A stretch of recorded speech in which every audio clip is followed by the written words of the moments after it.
Hey everyone, welcome to a brand new video of Mr. Footy Curious। आज हम बात करने वाले हैं मेसी के 8th बैलन डोर पॉसिबल विक्ट्री की और कुछ फैंटास्टिक नई खबरों की। तो चलो स्टार्ट करते हैं और बात करते हैं इस वीडियो में।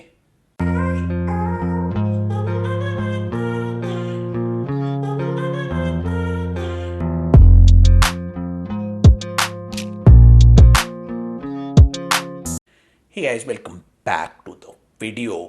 बहुत सारी छोटी छोटी खबरें आई हैं, कुछ बड़ी भी हैं, तो उनके बारे में हम बात करेंगे। और जो ये मैचेस होने वाले हैं इस वीक में, Premier League and other leagues are back, तो हम उनके प्रीव्यूज भी आपको देंगे जो इंपॉर्टेंट मैचेस होने वाले हैं। सबसे पहले बात कर लेते हैं न्यूज़ की। हाँ, बाय द वे, इस वीक तो वीडियो नहीं आए क्योंकि ज़्यादा फुटबॉल था नहीं, इंटरनेशनल मैचेस को मैं ज़्यादा फॉलो नहीं कर रहा था, तो इसीलिए नेक्स्ट वीक से फिर से 2 वीडियो आएंगे। इस वीक में मोस्ट प्रॉब्ली ये वीडियो आएगा और एक और वीडियो आएगा। तो इसमें हम बात करेंगे, क्योंकि मैंने 2 वीडियोस को कंबाइन कर दिया है, तो इसमें हम मोस्टली न्यूज़ की ही बात करेंगे और अपने मैच प्रीव्यूज़ की बात करेंगे। तो स्टार्ट करते हैं न्यूज़ से। सबसे पहले, Messi to win the 8th बैलन डोर। भाई साहब, मेसी को अभी खबर आ गई है, सुनने में आ रहा है सोर्सेज से कि मेसी अब 8th बैलन डोर अपना जीत जाएंगे और he will be the first non European league से जो बैलन डोर जीतेगा। भाई टेक्निकली तो वो अपनी मर्जी से गए थे MLS में खेलने, लेकिन अभी क्योंकि वो MLS लीग के प्लेयर हैं तो इसीलिए वो नॉन यूरोपियन लीग के भी पहले बैलन डोर विनर बन जाएंगे।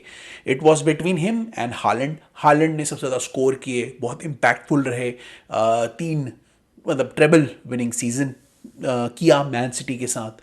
और मेसी ने वर्ल्ड कप में जिताया, बहुत बड़ा अचीवमेंट अपने करियर का उन्होंने लिया। और उसके अलावा उन्होंने अपनी कंट्री के लिए बहुत अच्छा परफॉर्मेंस दिया।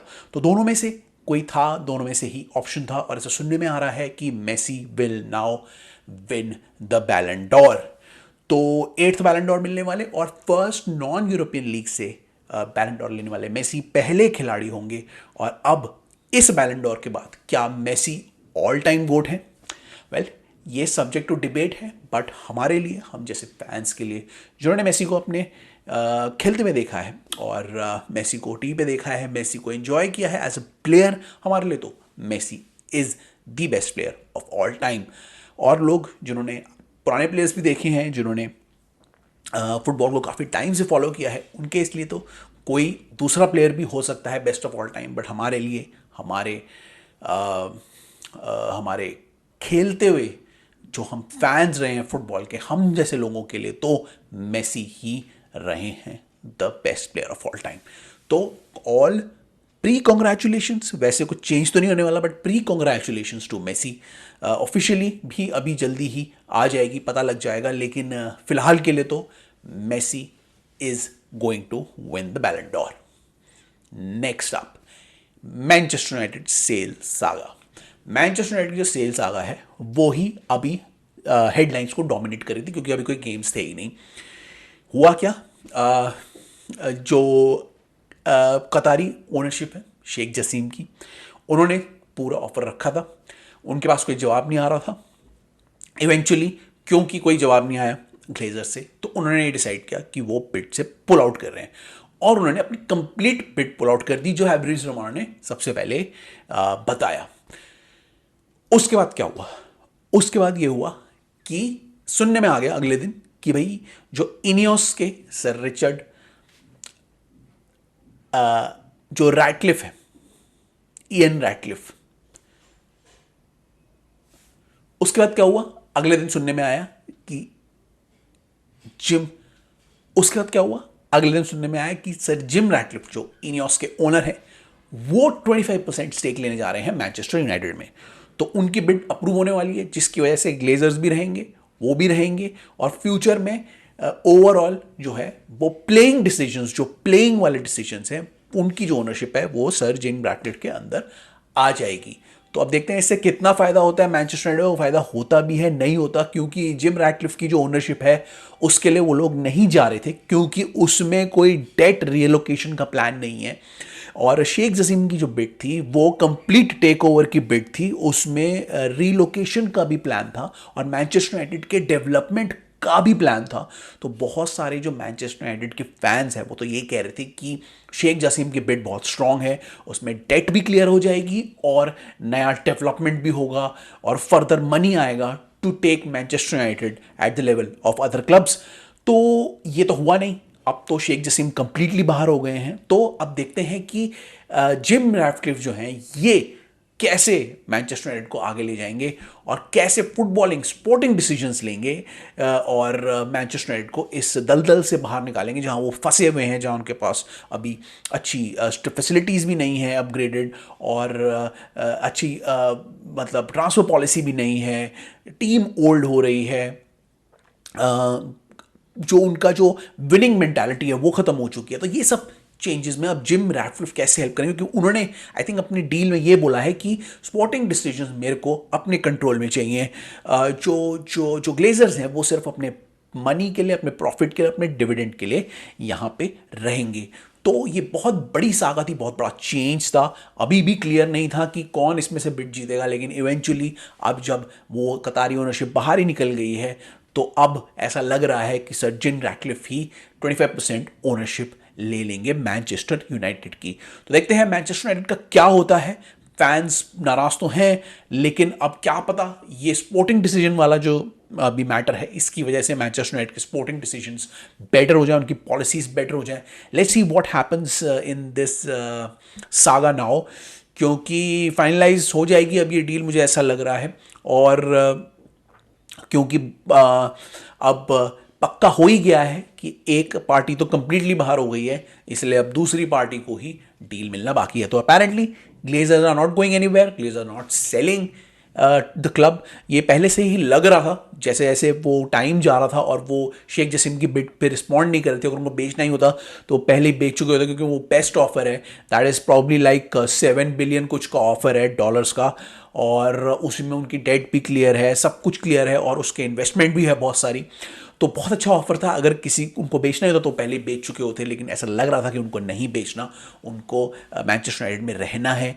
तो अब देखते हैं क्या होगा मैनचेस्टर यूनाइटेड का, but fans are not happy. Let's see what they say in the next game जो अभी उनका होने वाला है। लेकिन अब तो जो हो गया हो गया है, अब देखते हैं मैनचेस्टर यूनाइटेड यहाँ से कहाँ से आगे बढ़ता है। तो ये थी छोटी सी सागा जो अभी हेडलाइंस डोमिनेट करी थी because of no league fixtures this week. तो देखते हैं अब अगले हफ्ते से लीग फिक्चर स्टार्ट हो रहे हैं, तो सारा कॉन्सेंट्रेशन अब उसी में ही जाएगा। तो ये थी सेकंड स्टोरी और वो थी पैलेंडोर की first story. Now we can talk about third story जो है redevelopment of Stamford Bridge. Apparently Chelsea की ओनरशिप ने एक बगल में लैंड ले लिया है अपना, और चेल्सी के जो होम स्टेडियम है स्टैमफोर्ड ब्रिज को रीडेवलपमेंट या उसको नया बनाने का प्लान है। तो दोनों ऑप्शंस अभी रूल किए जा रहे हैं, दोनों ऑप्शन से कुछ भी हो सकता है। रीडेवलप नए इलाके में भी हो सकता है और उसी को तोड़ के रीडेवलप भी किया जा सकता है। तो दोनों ऑप्शंस हैं। चेल्सी की ओनरशिप के बाद उन्होंने डिसाइड नहीं किया है अभी क्या करना है, पुराने स्टेडियम को ही तोड़ के रीडेवलप करना है और नए या फिर नए लोकेशन पे बनाना है स्टेडियम को, और जो कि अपेरेंटली है अवेलेबल आसपास ही। मैं उस लोकेशन को इतना जानता तो नहीं, मैं तो गया नहीं हूँ, but there is a location available उधर।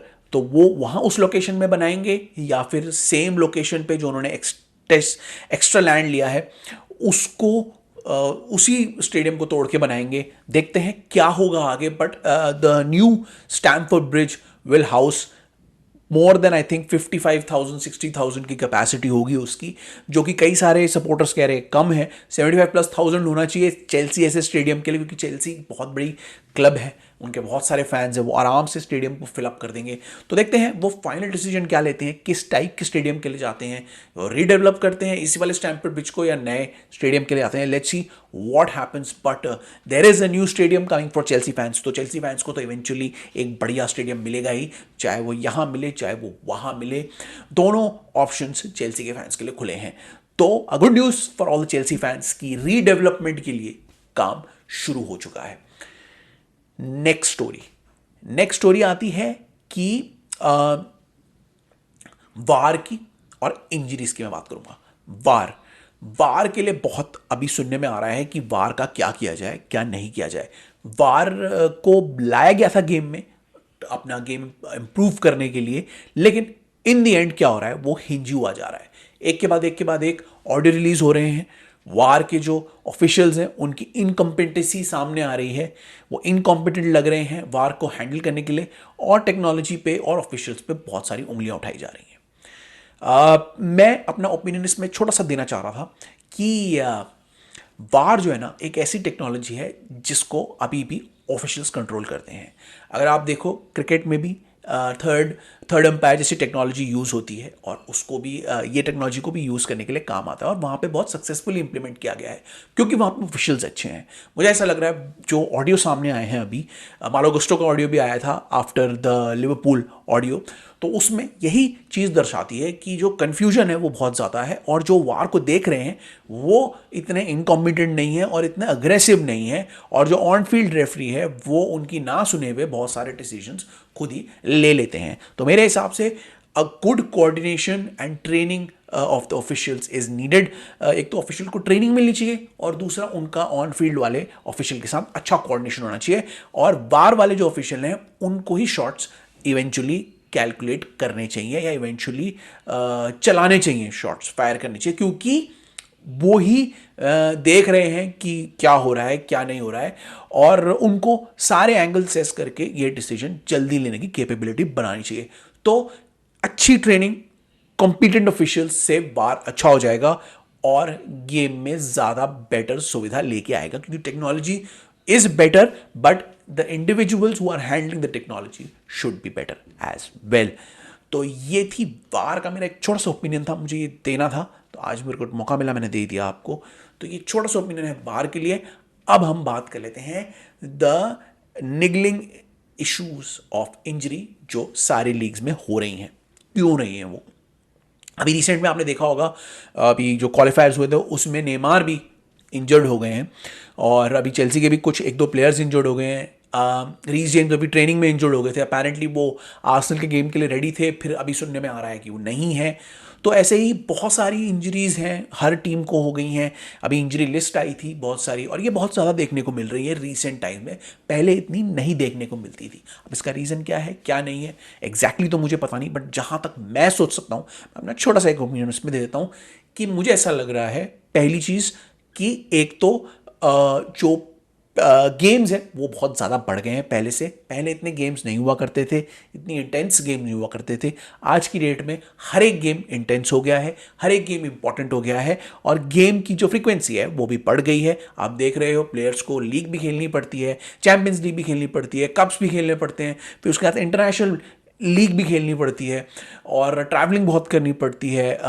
गेम्स में सारे गेम्स जो होते हैं वो आजकल बहुत अग्रेसिव हो गए हैं, प्लेयर्स अग्रेसिवली टैकल करते हैं, प्लेयर्स कोशिश करते हैं हर गेम जीतने की। तो गेम, हर टाइप की गेम, हर लेवल पे गेम अब बहुत अग्रेसिव हो गई है, बहुत ज़्यादा हो गई है, और ज़्यादा वर्कलोड जो पड़ रहा है प्लेयर के ऊपर, तो उसकी बॉडी जो है वो, उसका सहन शक्ति खत्म हो जाती है, और कहीं ना कहीं उसके जो लेग्स हैं उनमें इंजरी हो जाती है। तो मेरे हिसाब से एक तो ओवरबर्डन जो हो गया है, इसकी वजह से इंजरी ज़्यादा बढ़ रही है। दूसरा मुझे ऐसा लग रहा है due to some training failures भी ये हो रहा है। बहुत सारे जो आजकल नए नए प्रोसीजर्स यूज़ हो रहे हैं ट्रेनिंग के लिए, उसको भी कोप अप नहीं कर पा रहे हैं प्लेयर, क्योंकि प्लेयर्स को क्या होता है कि जब वो अपने जो जूनियर लेवल से आते हैं ऊपर खेलने, तो जूनियर लेवल पे इतनी लेवल की ट्रेनिंग नहीं होती है, and they are not use to this sort of training.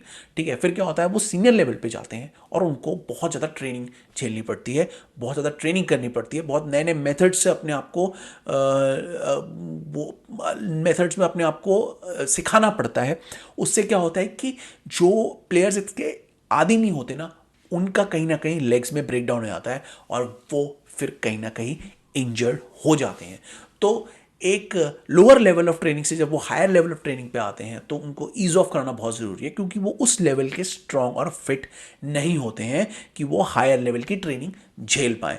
तो इसी की वजह से मुझे लगता है कि जो हायर लेवल हो रहा है, जब एक लोअर लेवल प्लेयर का जब हायर लेवल आता है, तो वो ट्रेनिंग को झेल नहीं पाता, और कहीं ना कहीं उसके लेग्स जवाब दे जाते हैं। तो मेरे हिसाब से over burden of matches and this jump to the level of training जो है, ये दोनों कारण मुझे ऐसा लग रहा है जो इंजरी लिस्ट को बहुत ज़्यादा बढ़ावा दे रहे हैं, और इस पे फुटबॉल फेडरेशन का वर्क करना बहुत ज़रूरी है, फीफा का वर्क करना बहुत ज़रूरी है, अदरवाइज इंजरीज होती ही रहेंगी।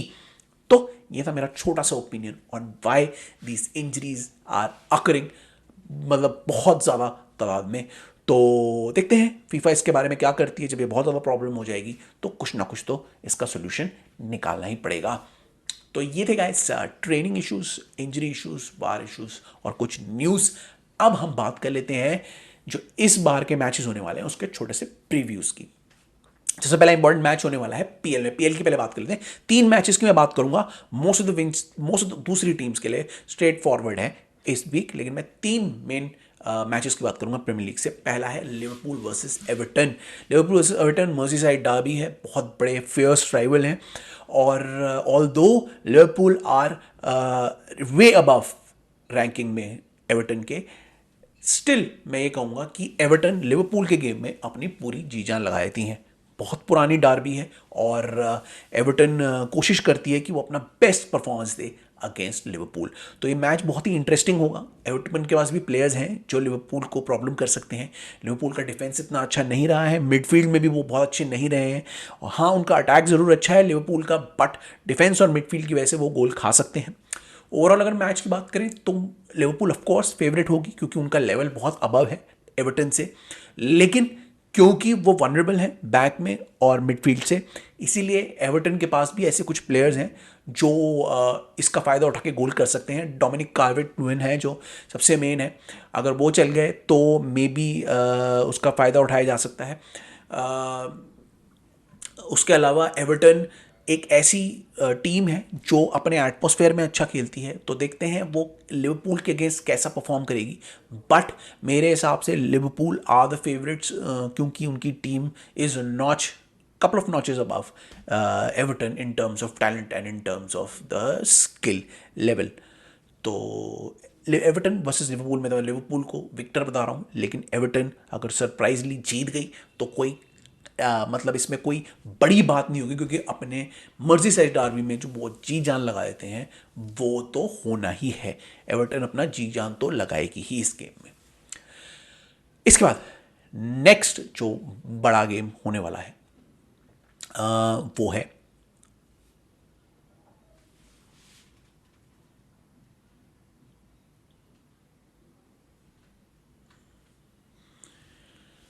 Manchester city versus Brighton. तो दोनों टीम्स के लिए ना ये बहुत ज़रूरी गेम है, क्योंकि दोनों बहुत एक्साइटिंग टीम्स हैं, लेकिन रीसेंट में दोनों का फॉर्म अच्छा नहीं रहा है। तो मैनचेस्टर सिटी क्योंकि होम ग्राउंड में खेल रही है, वो अपने फॉर्म में वापस आएगी, क्योंकि उन्होंने अपनी लीड खो दी है आर्सेनल और टॉटनम को।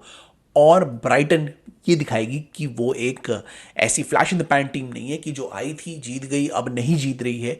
दोनों टीम्स कोशिश करेंगी ये गेम जीतने की, दोनों टीम्स कोशिश करेंगी ये गेम जीतने की। Although Man City is the favourite to win क्योंकि उनके होम ग्राउंड में हो रहा है, लेकिन ब्राइटन भी कोशिश करेगी कि वो जीते।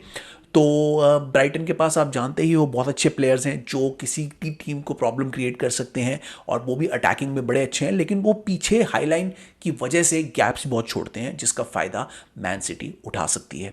तो मैन सिटी भी कोशिश ये करेगी कि वो जीत जाए, और कोशिश ये करे कि वो टीम को हरा दे। ब्राइटन जो है वो अटैक करने की कोशिश करेगी, और आई थिंक मैन सिटी उनका फ़ायदा उठाने की कोशिश करेगी, अटैक की जो हाई लाइन होती है उसका फ़ायदा उठाने की कोशिश करेगी। दोनों टीम ससेप्टेबल हैं गोल खाने पे, ऑल्दो मैन सिटी का defence is better than Brighton, but Brighton भी जो है वो गोल खा सकती है, और मैन सिटी भी अगर ढंग से ना खेले तो गोल खा सकती है। तो देखते हैं दोनों टीम्स कैसे परफॉर्म करती हैं। हाँ, बाय द वे ये एक फ़ायदा होगा मैन सिटी को। मैन सिटी की रिसेंट में फॉर्म जो हुई थी वो ख़राब इसलिए हुई थी क्योंकि mostly Rodri was not there, but now Rodri is back, Rodri is there. तो देखते हैं रॉड्री भी खेलेंगे। In fact Jones is also back, Jones भी इंजर्ड हो गए थे, और वो भी ऑल्दो हैं तो डिफेंडर, लेकिन सॉरी स्टोन्स भी इंजर्ड हो गए थे स्टोन्स, जोन्स को कह रहा हूँ मैं, स्टोन्स भी इंजर्ड हो गए थे, लेकिन वो हैं ऑल दो डिफेंडर हैं, लेकिन वो मिडफील्ड में खेल रहे थे। तो दो मिडफील्ड के उनके एक तरीके से पावर हाउसेस वापस आ गए हैं, और इन दोनों के आने से बहुत फ़र्क पड़ेगा। और I think Man City would be a better team with Rodri और Stones in the middle of the park, जो पूरा कंट्रोल करते हैं, और जो ऐसे प्लेयर्स हैं नूनेस और जो कोवचिस टाइप के प्लेयर्स हैं, वो जाके फ्री रोल खेल सकते हैं और अटैक कर सकते हैं। तो बहुत ही इंटरेस्टिंग मैच होने वाला है मैन सिटी वर्सेस ब्राइटन। देखते हैं कौन आएगा टॉप पे। मेरे हिसाब से Man City are the favourites, और क्योंकि जोन्स और रॉड्री वापस आ जाएंगे तो I think they are the favourites. लेकिन ब्राइटन भी कुछ ना कुछ करेगी, चांसेस तो बनाएगी। रॉबर्ट डिजर्वी भी बहुत अच्छा खेलते हैं, बहुत अटैकिंग खेलते हैं, और कोई ना कोई प्रॉब्लम तो मैन सिटी को देगी। तो दोनों टीम्स के लिए मैच जीतना बहुत ज़रूरी है। मैन सिटी को टॉप पे आना है वापस, और ब्राइटन को ये दिखाना है कि वो flash in the pan team नहीं है। तो बहुत ही इंटरेस्टिंग मैच होने वाला है। Let's see what happens in this match, और देखते हैं कौन जीतता है ना। ये तो हो गई मैन सिटी वर्सेस ब्राइटन की बात। Now let's talk about another match जो बहुत बड़ा मैच होने वाला है लंदन डर्बी का। वो है आपकी चेल्सी वर्सेस आर्सेनल, चेल्सी के होम ग्राउंड में। बहुत बड़ा मैच है दोनों टीम्स के लिए। क्यों? क्योंकि आर्सेनल को अपना मोमेंटम कैरी करना है, और मैन सिटी का एक बहुत बड़ा कंटेंडर बन के आना है। अपने बहुत बड़े राइवल जो लंदन राइवल है चेल्सी, उनके अगेंस्ट डोमिनेंस दिखानी है। क्योंकि अभी रिसेंट में चेल्सी ने ही डोमिनेंस दिखाई है आर्सेनल के अगेंस्ट, और आर्सेनल इतना अच्छा नहीं कर पाई है चेल्सी के अगेंस्ट। और अभी रिसेंट में, अभी कुछ सालों में तो Arsenal are a better team than Chelsea. They are much more established, they have better players, और they play well as a unit. उनको आर्टेटा ने बहुत अच्छा तैयार किया है। तो आर्सेनल तो एक चैलेंजर बन के आ रही है, एक फेवरेट्स बन के आ रही है। पहली बार बहुत टाइम बाद चेल्सी के अगेंस्ट वो फेवरेट है, और टीम ज़्यादा इस्टेब्लिश है, बेटर प्लेयर्स हैं, अच्छे से अटैक करते हैं, और एक मैन सिटी के वाइबल कंटेंडर्स बन के आ रहे हैं फॉर पीएल। तो देखना है कि चेल्सी कैसे रिस्पॉन्ड करती है, क्योंकि चेल्सी ऑल्दो अच्छा नहीं खेल रही है, लेकिन पिछले 3 मैचेस में वो जीती है, और उन्होंने दिखाई है कि उनके प्लेयर्स में कैपेबिलिटी है। उनके पास बहुत अच्छे प्लेयर्स हैं, अगर वो ढंग से खेलें तो वो किसी को भी हरा सकते हैं। चेल्सी के होम ग्राउंड में है। चेल्सी चाहेगी कि मोमेंटम अपना शिफ्ट करे, और दोनों टीम्स के लिए ये मैच बहुत ज़रूरी है। क्यों ज़रूरी है? आर्सेनल के लिए ज़रूरी है क्योंकि उनको, अगर वो ये जीत गए तो अपनी डोमिनेंस दिखाएंगे चेल्सी अगेंस्ट, और मैन सिटी के एक जेन्युइन राइवल बन के आएंगे। चेल्सी ने अगर ये मैच जीत लिया तो चेल्सी का ये सीजन टर्निंग मैच हो सकता है। उसके बाद उन्हें किसी भी बड़ी टीम को हराने का कॉन्फिडेंस आ जाएगा, क्योंकि उनकी जो अगले 2 मैचेस के बाद जो फिक्सचर लिस्ट है वो बहुत ही तगड़ी होने वाली है। तो चेल्सी को एक ऐसा कॉन्फिडेंस आ जाएगा कि वो किसी को भी कहीं भी जाके हरा सकती है, स्पेशली अगेंस्ट मैन सिटी और अगेंस्ट न्यूकासल। उनके 2 बहुत बड़े मैच आने वाले हैं जो अवे मैचेस हैं, जिसमें उनको कॉन्फिडेंस की ज़रूरत है। तो दोनों टीम्स के लिए ये बहुत बड़ा मैच हो सकता है, और मेरे हिसाब से Arsenal are the favourites, but Chelsea भी इतनी आसानी से ये मैच को गिव अप नहीं करेगी, क्योंकि I think Chelsea are a slightly better team जो पहले खेल रही थी। पिछले 3 मैचेस में उन्होंने दिखाया है कि वो भी गोल स्कोर कर सकते हैं। उनके पास डेंजरस प्लेयर्स हैं, बहुत सारे प्लेयर्स इंजरी से वापस आ गए हैं, और वो चाहें तो बहुत अच्छा खेल सकते हैं। तो कुछ ना कुछ चेल्सी में अभी बन रहा है, प्लस उनके होम ग्राउंड में है, तो वो थोड़ा जज्बे में रहेंगे, जोश में रहेंगे, और उनको बहुत ज़बरदस्त सपोर्ट भी मिलेगा अपने जो ग्राउंड सपोर्टर्स से। तो बहुत ही इंटरेस्टिंग मैच होने वाला है। ऑल्दो आर्सेनल के पास बेटर टीम है, they are the favourites for this match, but Chelsea मुझे लगता है इतनी आसानी से इस मैच में छोड़ेगी नहीं, और लास्ट में कुछ ना कुछ हो सकता है, कुछ भी हो सकता है। अगर ये लास्ट मैच लास्ट तक खिंच गया, कुछ भी हो सकता है, इसमें चेल्सी भी जीत सकती है। सो डोंट बी सरप्राइज्ड कि चेल्सी ये मैच जीत जाए, लेकिन ओवरऑल जो फेवरेट है वो आर्सेनल है, due to its team and due to its recent form and structure. तो बहुत ही इंपॉर्टेंट मैच है, बहुत ही बड़ा मैच है दोनों टीम्स के लिए। लंदन राइवलरी बहुत दिखाने के लिए कौन डोमिनेंट फोर्स है लंदन में अभी भी, वो दिखाने के लिए, वो चैलेंज करने के लिए ये बहुत ही बड़ा मैच होने वाला है बिटवीन चेल्सी एंड आर्सेनल। तो देखते हैं इस मैच में क्या होता है, कौन जीतता है और कौन निकल के आता है एज अ विनर। तो ये 3 बहुत बड़े मैचेस होने वाले हैं पीएल में। बाकी की जितनी टीम्स हैं उनका इजी फिक्चर्स हैं, और मैं एक्सपेक्ट करूंगा कि वो जीत जाएं। ऑल्दो अगर कोई सरप्राइज आया तो उसके बारे में हम ज़रूर बात करेंगे अपने रिव्यू शो में। तो रिव्यू एपिसोड में बात करेंगे उन सब चीज़ों की। अभी हम चलते हैं दूसरी लीग्स में और दूसरी टीम्स की भी बात कर लेते हैं। रियल मैड्रिड और बार्सिलोना की पहले बात करते हैं ला लीगा में कि उनके मैचेस किसके साथ होने वाले हैं। तो रियल मैड्रिड का मैच होने वाला है सेविया से। सेविलिया इतनी आसान टीम नहीं है और रियल मैड्रिड को बहुत बड़ी प्रॉब्लम क्रिएट कर सकती है। उनके पास रैकिटिच हैं, एल नेसरी हैं, रिको हैं, बहुत अच्छे अच्छे प्लेयर्स हैं जो रियल मैड्रिड के लिए प्रॉब्लम क्रिएट कर सकते हैं। ऑल्दो रियल मैड्रिड अभी अच्छे फॉर्म में चल रही है, विनी जूनियर फायर कर रहे हैं, जूड बेलिंगम फायर कर रहे हैं और ऑफ कोर्स वो फेवरेट होगी ये मैच जीतने के लिए। लेकिन सेविलिया के पास भी ऐसे प्लेयर हैं जो प्रॉब्लम क्रिएट कर सकते हैं रियल मैड्रिड के लिए। और ये मैच बहुत ही इंटरेस्टिंग जाएगा, टक्कर का जाएगा। अगर रियल मैड्रिड ने पहला गोल नहीं किया तो देखते हैं फिर वो क्या करेगी, क्या डिसीजन लेगी, क्योंकि अभी भी रियल मैड्रिड के पास स्ट्राइकर नहीं है, प्रॉपर स्ट्राइकर नहीं है और वो सिर्फ अपने टेम्प्रेरी या सेकेंडरी स्ट्राइकर के साथ खेल रहे हैं, हॉसेलू के साथ, जो कि इतने अच्छे प्रोलिफिक गोल स्कोरर नहीं है। ऑल्दो उन्होंने गोल किए हैं लेकिन वो प्रोलिफिक गोल स्कोरर नहीं है। तो ये स्ट्राइकर की कमी क्या मैड्रिड को कभी ना कभी लेके डूबेगी वो तो पता लगेगा इस मैच में। बट ये मैच एक ऐसा निकल सकता है जिसमें दूसरी टीम बिकॉज ऑफ उनके पास स्ट्राइकर नहीं है उनको प्रॉब्लम क्रिएट कर सकती है। स्पेशली अगर रैकेटिश फॉर्म में आ गए, एल नेसरी फॉर्म में आ गए तो उनके लिए बहुत बड़ी प्रॉब्लम कर सकते हैं। तो a very important match for Real Madrid. Real Madrid को इस मैच में शुरुआत में गोल नहीं खाना होगा, क्योंकि अगर वो गोल खा गई तो उनके लिए थोड़ा प्रॉब्लम हो सकती है इस मैच में। सेविया एक ऐसी टीम है जो लास्ट तक हार नहीं मानेगी और लास्ट तक खींचने की कोशिश करेगी इस मैच को। और रियल मैड्रिड को तैयार रहना है स्पेशली डिफेंस में, कि डिफेंस में गलती नहीं करनी और फाइनली जब मौका मिल के गोल करके ये मैच को फिर कंट्रोल करना है। अगर रियल मैड्रिड ने ऐसा नहीं किया, स्टार्टिंग में ही गोल खा गई, तो उसके बाद बहुत प्रॉब्लम हो सकती है रियल मैड्रिड को, क्योंकि सेविया ऐसी टीम है जो आपको रियली हर्ट कर सकती है। मतलब वो अपना गोल भी रोक सकती है, गोल भी बचा सकती है और काउंटर पे गोल भी मार सकती है। सेविया के पास बहुत अच्छे प्लेयर्स हैं और एक अच्छा स्ट्रॉन्ग यूनिट है सेविया, और रियल मैड्रिड को प्रॉब्लम देने वाली ये पहली टीम बन सकती है। तो बहुत ही इंटरेस्टिंग मुकाबला होने वाला है। देखते हैं रियल मैड्रिड का विदाउट स्ट्राइकर वाला जो सिस्टम है कितना काम आता है। देखते हैं जूड बेलिंगम इसमें कितनी अथॉरिटी जमा पाते हैं इस मैच में, वो तो आने वाले टाइम पता लगेगा। बट ओवरऑल आई थिंक अगर फेवरेट की बात करें तो of course Real Madrid are the favourites, but Sevilla can create a lot of problems for Real Madrid. तो let's see what happens in this match.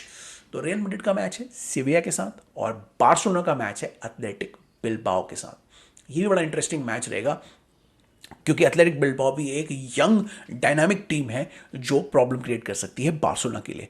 Barcelona में अभी उनके लेवेंडोस्की इंजर्ड है, ठीक है। उनका जो टीम कॉम्पोजिशन है वो ठीक से बैठा नहीं पा रहे हैं चाबी, और बार्सिलोना गोल बहुत खा रही है।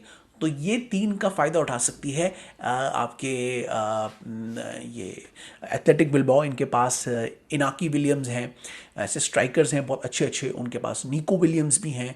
सो they have good strikers and midfielders जो इसका फ़ायदा उठा सकते हैं और बार्सिलोना के लिए प्रॉब्लम क्रिएट कर सकते हैं। बार्सिलोना को इस मैच में अपना डिफेंस अच्छा करना पड़ेगा और गोल नहीं खाने पड़ेंगे। बार्सिलोना के साथ प्रॉब्लम क्या है कि वो गोल तो मार देती है लेकिन वो गोल खा भी बहुत जाती है। तो अगर वो गोल मार भी देती है तब भी कभी कभी वो मैच ड्रॉ हो जाते हैं या वो हार जाती है, क्योंकि वो उससे ज़्यादा या उतने ही गोल खा भी जाती है। तो डिफेंस में बार्सिलोना को स्ट्रांग होना पड़ेगा, क्योंकि एथलेटिक बिल्बाओ इतनी आसान टीम नहीं है। एथलेटिक बिल्बाओ प्रॉब्लम क्रिएट कर सकती है और वो अगर लैप्सेस हुए बार्सिलोना के डिफेंस में तो वो गोल भी मार सकती है और फिर से बार्सिलोना को गेम चेस करना पड़ सकता है। तो बार्सिलोना को अपना डिफेंस संभालना पड़ेगा, क्योंकि अगर वो अपना डिफेंस संभाल लेगी तो वो गोल आई थिंक कर ही लेगी, क्योंकि बार्सिलोना के पास दूसरे प्लेयर्स हैं। और दो लेवेंडोस्की इंजर्ड हैं लेकिन दूसरे प्लेयर्स हैं जो बार्सिलोना के लिए गोल कर सकते हैं। तो ओवरऑल तो मैं बार्सिलोना को ही फेवरेट बताऊंगा, लेकिन एथलेटिको बिल्बाओ एक दूसरी टीम है जो इस टीम को प्रॉब्लम क्रिएट कर सकती है। So tough matches for Real Madrid and Barcelona coming up. देखते हैं वो इंटरनेशनल ब्रेक के बाद कैसे परफॉर्म करते हैं। ये हो गई इन दोनों की बात। अब बात कर लेते हैं सेरिया की। सेरिया में एक ही इंपॉर्टेंट मैच है, एक ही इंटरेस्टिंग मैच है जो कि होने वाला है। सेरिया से पहले मैं बुंडेसलीगा की बात कर लूँ। बुंडेसलीगा की बात कर लेते हैं पहले। बुंडेसलीगा में मैं बायर्न म्यूनिख को फॉलो कर रहा हूँ और बायर्न म्यूनिख का भी मैच है जो बहुत ही इंटरेस्टिंग है। बायर्न म्यूनिख का मैच है माइंस के साथ। माइंस एक बहुत ही इंटरेस्टिंग टीम है जो केपेबल है प्रॉब्लम क्रिएट करने में और अपसेट देने में, लेकिन overall Bayern are a much more stronger unit. Mainz अभी खबर में आ रही है दूसरी चीज़ों के लिए, तो देखते हैं वहाँ पे एटमॉस्फेयर कैसा रहेगा, but Bayern looks to be the favourite in this match. Mainz के पास भी बहुत इंटरेस्टिंग प्लेयर हैं और वो प्रॉब्लम क्रिएट कर सकते हैं बायर्न म्यूनिख के लिए, बट बायर्न म्यूनिख के पास जो उनका अटैक है, स्पेशली साने जो फॉर्म में चल रहे हैं, अभी आपने देखा होगा मैच, तो साने बहुत ज़बरदस्त फॉर्म में हैं। उनके जो मूसियाला है वो भी बहुत ज़बरदस्त फॉर्म में है, उन्होंने भी अभी रिसेंट में गोल किया था। तो I think Sane, Musiala, Kingsley Coman ये भी चल गए ना अगर, तो वो इनफ होगा माइंस को पीट करने के लिए। हैरी केन भी हैं, हैरी केन भी अगर अच्छा गोल मारते हैं तो आई थिंक बायर्न म्यूनिख के लिए बहुत इजी हो जाएगा ये मैच। बट माइंस के पास कुछ ऐसे प्लेयर हैं जो प्रॉब्लम क्रिएट करते थे। माइंस का डिफेंसिव जो यूनिट है वो बहुत अच्छा है, और अगर माइंस कोशिश ये करेगी, आई थिंक माइंस वो पहले गोल करके फिर पूरे गेम में डिफेंड करने की कोशिश करेगी। उससे चांस तो मिलेंगे बायर्न म्यूनिख को बहुत, लेकिन बायर्न म्यूनिख के लिए बहुत ज़रूरी है पहला गोल करना।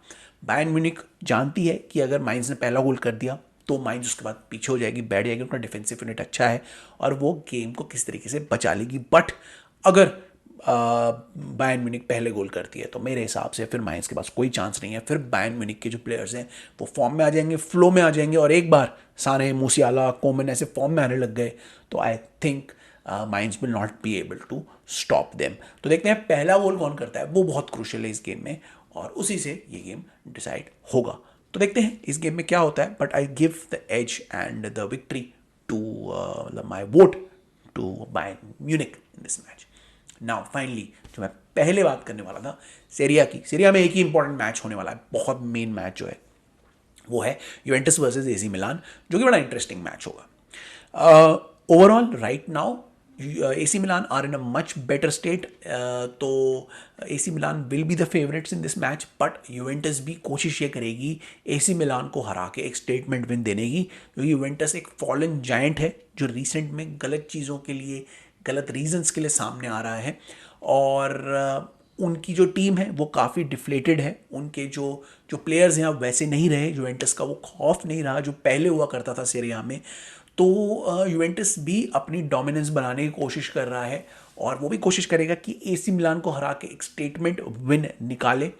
लेकिन AC मिलान ओवरऑल अगर देखें तो टीम कॉम्पोजिशन में और ओवरऑल अटैकिंग स्टाइल में, प्लेइंग स्टाइल में, हर चीज़ में अभी राइट नाउ यूवेंटस से बेटर कंडीशन में है, और फेवरेट्स भी है AC Milan to win this match. But Juventus भी एक बड़ी टीम है, टेक्निकली अभी वो इतनी खतरनाक टीम नहीं रही, but they still have very good players, they can still create upset, और वो AC मिलान को हराने की पूरी पूरी कैपेबिलिटी रखते हैं। तो बड़ा ही इंटरेस्टिंग मैच होने वाला है टैक्टिकली।